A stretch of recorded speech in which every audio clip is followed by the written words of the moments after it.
নমস্কার।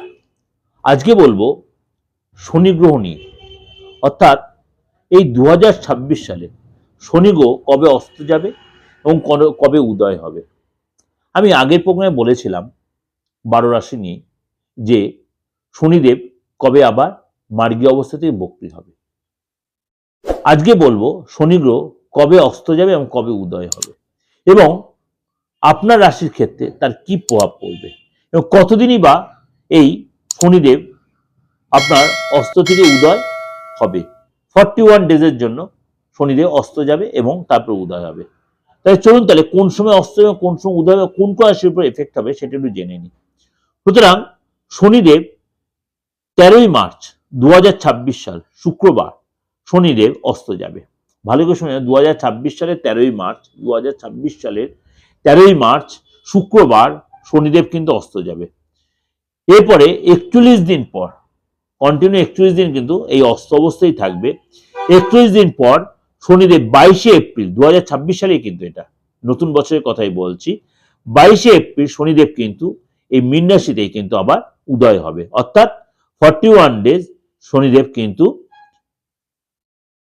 কিন্তু উদয় হচ্ছে। অর্থাৎ 41 ডেজ পর, 40 ডেজের মাথায় অর্থাৎ শনিদেব কিন্তু আবার উদয় হচ্ছে। সুতরাং শনিদেব এই যে অস্ত এবং উদয় হলো, আপনার ক্ষেত্রে তার কি প্রভাব বিস্তার করবে চলুন তো একটু আলোচনা করে নিই।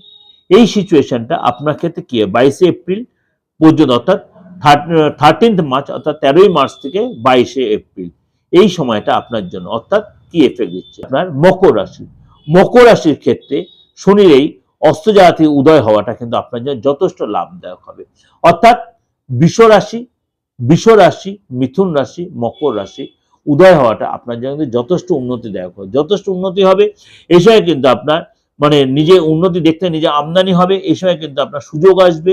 এই সময় কিন্তু আপনার যথেষ্ট লাভ লাইফ যথেষ্ট ডেভেলপ করবে, এবং আগের চেয়ে যে আপনার লাভ লাইফে যে ডিস্টার্ব যে অস্ত সিচুয়েশনটা, সেই জায়গাটা আপনি বেরিয়ে আসতে পারবেন। অবশ্যই আপনাকে এই সময় কিন্তু আপনার কনফিডেন্স বাড়বে।